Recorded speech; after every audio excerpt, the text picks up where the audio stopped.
S, ಇನ್ನು ಭ್ರಷ್ಟರ ಅಡ್ಡ ಆಗೋಗ್ಬಿಟ್ಟಿದೆ BDA. ಜನಸಾಮಾನ್ಯರು ಕೂಡ ಹೇಳ್ತಾರೆ, ಎಲ್ಲಿ ಜಾಸ್ತಿ ಭ್ರಷ್ಟಾಚಾರ ಆಗುತ್ತೆ ಅಂತಂದ್ರೆ ಅದು BDA ಅಲ್ಲಿ ಅಂತ ಅನ್ನುವ ಮಾತುಗಳೀಗ ಎಲ್ಲಾ ಕಡೆ ಕೇಳಿ ಬರ್ತಾ ಇದೆ. ನೋಡಿ, ಭ್ರಷ್ಟರ ಅಡ್ಡ ಆಗೋಯ್ತಾ BDA. ದಶಕದಿಂದ BDA ನಲ್ಲಿ ಠಿಕಾಣಿ ಹೂಡಿದ್ದಾರೆ ಓಂ ಪ್ರಕಾಶ್. ಯಾಕೆ 10 ವರ್ಷಗಳಾದ್ರೂ ಯಾಕೆ ಇವರು ವರ್ಗಾವಣೆ ಆಗಿಲ್ಲ? ಓಂ ಪ್ರಕಾಶ್ ಹಿರಿಯ ಸಹಾಯಕ ತೋಟಗಾರಿಕೆ ಇಲಾಖೆಯ ನಿರ್ದೇಶಕ. ಅಕ್ರಮ ಆಸ್ತಿ ಗಳಿಕೆ ಪ್ರಕರಣದಲ್ಲಿ ಕೆಲ ದಿನಗಳಿಂದಷ್ಟೇ ಲೋಕಾಯುಕ್ತ ಇವರ ಮನೆ ಮೇಲೆ ದಾಳಿ ನಡೆಸಿತ್ತು. ಓಂ ಪ್ರಕಾಶ್ ಮನೆ ಸೇರಿ 5 ಕಡೆ ದಾಳಿ ನಡೆಸಿದ್ದ ಲೋಕಾಯುಕ್ತ ಅಧಿಕಾರಿಗಳು ರೈಡ್ ವೇಳೆ ಓಂ ಪ್ರಕಾಶ್ ಬಳಿ ಬರೋಬ್ಬರಿ 6.26 ಕೋಟಿ ಮೌಲ್ಯದ ಆಸ್ತಿ ಪತ್ತೆಯಾಗಿದೆ. ಹೆಂಗ್ ಮಾಡಿದ್ರು ಹಾಗಾದ್ರೆ ಇವರು 6.5 ಕೋಟಿ ಹಣವನ್ನ ಹೆಂಗ್ ಗಳಿಸಿದ್ರು ಇವರು ಓಂ ಪ್ರಕಾಶ್ ಅವರು? ಆದ್ರೂ ಓಂ ಪ್ರಕಾಶ್ ವರ್ಗಾವಣೆ ಕ್ರಮ ಕೈಗೊಳ್ಳದ BDA ಅಧಿಕಾರಿಗಳು ಏನೋ ಇರ್ಬೇಕನ್ಸುತ್ತೆ, ಅದಕ್ಕೆ ಇವ್ರನ್ನ ವರ್ಗಾವಣೆ ಮಾಡಿಲ್ಲ. ಓಂ ಪ್ರಕಾಶ್ ಅನ್ನು ಮಾತೃ ಇಲಾಖೆಗೆ ವರ್ಗಾವಣೆ ಮಾಡ್ತಿಲ್ಲ ಯಾಕೆ? ಇದು ಎಲ್ಲರ ಪ್ರಶ್ನೆ ಇರುವಂತದ್ದು. ಯಾಕೆ ಅವ್ರನ್ನ ವರ್ಗಾವಣೆ ಮಾಡ್ತಿಲ್ಲ? ಎರವಲು ಆಧಾರದ ಮೇಲೆ BDAಗೆ ಬಂದಿರುವಂತ ಓಂ ಪ್ರಕಾಶ್ ಅವರು 1 ದಶಕದಿಂದ BDA ತೋಟಗಾರಿಕೆ ಇಲಾಖೆಯಲ್ಲಿಯೇ ಠಿಕಾಣಿಯನ್ನ ಹೂಡಿದ್ದಾರೆ.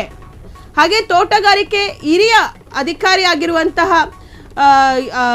ಹ್ಯಾರಿಸ್ ಅವರು ಯಾಕೆ ಸೈಲೆಂಟ್ ಆಗಿದ್ದಾರೆ? ಓಂ ಪ್ರಕಾಶ್ ವಿಚಾರದಲ್ಲಿ BDA ಅಧ್ಯಕ್ಷ NA ಹ್ಯಾರಿಸ್ ಅವರು ಸೈಲೆಂಟ್ ಆಗಿರೋದು ಯಾಕೆ? ಓಂ ಪ್ರಕಾಶ್ ಅವ್ರನ್ನ ಯಾಕೆ ವರ್ಗಾವಣೆ ಮಾಡ್ತಿಲ್ಲ? ನೋಡಿ, ಭ್ರಷ್ಟರ ಅಡ್ಡ ಆಗೋಗ್ಬಿಟ್ಟಿದೆ ಈಗ BDA.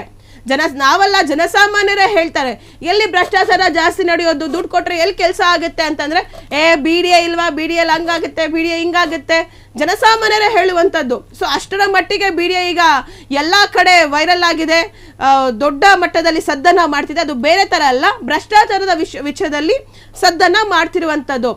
ಈಗ ಓಂ ಪ್ರಕಾಶ್ ಅವರು ಇವರು ಕೂಡ ಲೋಕಾಯುಕ್ತ ದಾಳಿ ನಡೆಸಿತ್ತು, ಇವರ ಮನೆ ಮೇಲೂ ಕೂಡ ಲೋಕಾಯುಕ್ತ ದಾಳಿ ನಡೆಸಿದ್ರು. ದಾಳಿ ಯಾವಾಗ ಮಾಡ್ತಾರೆ ಅಂತಂದ್ರೆ ಎಲ್ಲಿ ಇವರು ಭ್ರಷ್ಟಾಚಾರವನ್ನ ಮಾಡಿ ಇವ್ರ ಹತ್ರ ಕೋಟಿ ಹಣ ಇರುತ್ತೆ ಅಂತ ಸಂದರ್ಭದಲ್ಲಿ ಲೋಕಾಯುಕ್ತ ಅಧಿಕಾರಿಗಳಿಗೆ ಮಾಹಿತಿ ಸಿಕ್ಕಾಗ ಅವರ ಮನೆ ಮೇಲೆ ದಾಳಿ ನಡೆಸುವಂಥದ್ದು. ನೀವು ನೋಡ್ತಿರ್ಬೋದು, ಲೋಕಾಯುಕ್ತ ಅಧಿಕಾರಿಗಳು ಓಂ ಪ್ರಕಾಶ್ ಅವರ ಮನೆ ಮೇಲೆ ದಾಳಿ ನಡೆಸಿದಂತಹ ವಿಡಿಯೋವನ್ನ. ಸೊ ಅಷ್ಟೆಲ್ಲ ಆದ್ರೂ ಕೂಡ ಲೋಕಾಯುಕ್ತರು ಅಧಿಕಾರಿಗಳು ಅವರ ಮನೆ ಮೇಲೆ ದಾಳಿ ನಡೆಸಿದ್ರು. ಹಾಗೆ ಏನು ಬ್ಲ್ಯಾಕ್ ಮನಿ ಅಂತ ಹೇಳ್ತಾರೆ, ಅವರು ಮಾಡ್ಕೊಂಡಿರುವಂತ ಆಸ್ತಿ ಬಿಟ್ಟು ಅವರದಲ್ಲದಂತಹ ಆಸ್ತಿಗಳು ಅಂದ್ರೆ ಅವರ ತಂದೆ ತಾಯಿಗಳು ಅವರು ಮಾಡ್ಕೊಂಡಿರುವಂತ ಅಂದ್ರೆ ಲೀಗಲ್ ಆಗಿ ಮಾಡ್ಕೊಂಡಿರುವಂತ ಆಸ್ತಿ ಬಿಟ್ಟು 6.26 ಕೋಟಿ ಮೌಲ್ಯದ ಆಸ್ತಿ ಪತ್ತೆ ಆಗುತ್ತೆ. ಸೊ ಇಷ್ಟೊಂದೆಲ್ಲ ಹೇಗೆ ಅವರು ದುಡ್ಡು ಮಾಡಿದ್ರು? ಅವ್ರ ಹತ್ರ ಹೇಗೆ ದುಡ್ಡು ಬಂತು? ಇಷ್ಟೊಂದೆಲ್ಲ ಎಲ್ಲೋ ಏನೋ ಮಾಡಿರ್ತಾರೆ ಅಲ್ವಾ? BDA ಅಂತಂದ್ರೆ ನಿಮ್ಗೆ ಗೊತ್ತಿರುತ್ತೆ. ಸೊ ಅವರು ಭ್ರಷ್ಟಾಚಾರ ಮಾಡದೆ ಇಷ್ಟೊಂದು ಕೋಟಿ ದುಡ್ಡನ್ನ ಅವ್ರು ಹೇಗೆ ಗಳಿಸೋದಕ್ಕೆ ಸಾಧ್ಯ ಆಗುತ್ತೆ? ಸೊ ಆಸ್ತಿ ಪತ್ತೆ ಆಗಿದೆ, ಆದ್ರೂ ಕೂಡ ವರ್ಗಾವಣೆಯ ಕ್ರಮ ತಗೊಂಡಿಲ್ಲ BDA ನಲ್ಲಿ. ಇಷ್ಟೊತ್ತಾಗ್ಲೇ ವರ್ಗಾವಣೆ ಮಾಡಬೇಕಾಗಿತ್ತು. ಒಂದು ಸುಮಾರು 10 ವರ್ಷಗಳಿಂದ ಅವರು ಅಲ್ಲೇ ಠಿಕಾಣಿ ಹೂಡಿದ್ದಾರೆ ಅಂದ್ರೆ ನಾವೆಲ್ಲರೂ ಅರ್ಥ ಮಾಡ್ಕೋಬೇಕಾದಂತ ವಿಚಾರ. ಇದು ಜನಸಾಮಾನ್ಯರಿಗೂ ಅರ್ಥವಾಗುವಂತ ವಿಚಾರ.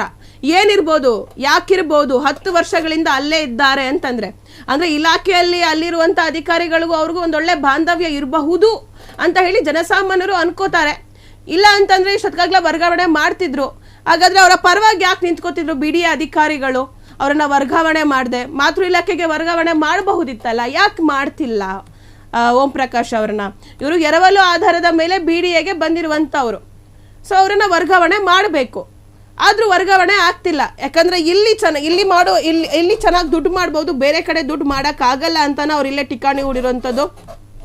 ಸೊ ವರ್ಗಾವಣೆ ಮಾಡಬೇಡಿ ಅಂತ ಹೇಳಿ ಏನಾದರೂ BDA ಇಲಾಖೆಗೆ ಏನಾದರೂ ಸ್ವಲ್ಪ ಏನಾದರೂ ಕೊಡ್ತಿದ್ದಾರಾ? ಅದು ಕೂಡ ಒಂದು ಅಂದ್ರೆ ಅದೊಂದು ಮಾತುಗಳು ಬರುತ್ತೆ, ಪ್ರಶ್ನೆ ಬರುತ್ತೆ, ಯಾಕೆ ವರ್ಗಾವಣೆ ಆಗ್ತಿಲ್ಲ ಅನ್ನೋ ಒಂದು ಸಂದರ್ಭದಲ್ಲಿ ಈ ಥರದ್ದೆಲ್ಲ ಒಂದು ಯೋಚನೆಗಳು ಬರುತ್ತೆ. ತೋಟಗಾರಿಕೆ ಇಲಾಖೆ ಹಿರಿಯ ಸಹಾಯ ನಿರ್ದೇಶಕರ ಮೇಲೆ ಯಾಕೆ ಮಮಕಾರವನ್ನ ಇಟ್ಕೊಂಡಿದ್ದಾರೆ ಹ್ಯಾರಿಸ್ ಅವರು? BDA ಅಧ್ಯಕ್ಷರಾಗಿದ್ದಾರೆ ಹ್ಯಾರಿಸ್ ಅವರು, ಸೈಲೆಂಟ್ ಆಗಿದ್ದಾರೆ, ಅವರನ್ನ ವರ್ಗಾವಣೆ ಮಾಡ್ತಿಲ್ಲ. ಇಷ್ಟೆಲ್ಲ ಆದರೂ ಕೂಡ ಅವರ ಮೇಲೆ ಲೋಕಾಯುಕ್ತ ದಾಳಿ ಆಗಿದೆ, 6.5 ಕೋಟಿ ಆಸ್ತಿ ಇದೆ ಅಂತ ಹೇಳಿ ಗೊತ್ತಾಗಿದೆ, ಆದ್ರೂ ಕೂಡ ಅವರನ್ನ ವರ್ಗಾವಣೆ ಮಾಡ್ತಿಲ್ಲ. ನೋಡಿ ನಮ್ಮ ಸರ್ಕಾರ ಹೇಗಿದೆ, ನಮ್ಮ ಅಧಿಕಾರಿಗಳು ಯಾವ ರೀತಿ ಇದ್ದಾರೆ, ಎಲ್ಲಿ ನೋಡಿದ್ರು ಭ್ರಷ್ಟಾಚಾರ. ಈ ಭ್ರಷ್ಟಾಚಾರಕ್ಕೆ ಯಾವಾಗ ಅಂತ್ಯ ಆಡುತ್ತೋ ಅದು ಗೊತ್ತಿಲ್ಲ, ಅಂತ್ಯ ಸಿಗುತ್ತೋ ಗೊತ್ತಿಲ್ಲ. ಬಟ್ ಭ್ರಷ್ಟಾಚಾರ ಆಗ್ತಿರೋದಂತೂ ಸತ್ಯ. ಕ್ಷಣ ಕ್ಷಣದ ಸುದ್ದಿಗಳಿಗಾಗಿ ಫ್ರೀಡಂ ಟಿವಿ ಸಬ್ಸ್ಕ್ರೈಬ್ ಮಾಡಿ, ಲೈಕ್ ಮಾಡಿ ಹಾಗೂ ಫಾಲೋ ಮಾಡಿ. ಹೊಸ ಸುದ್ದಿಗಳ ನೋಟಿಫಿಕೇಶನ್ಗಾಗಿ ಬೆಲ್ ಐಕಾನ್ ಮೇಲೆ ಕ್ಲಿಕ್ ಮಾಡಿ.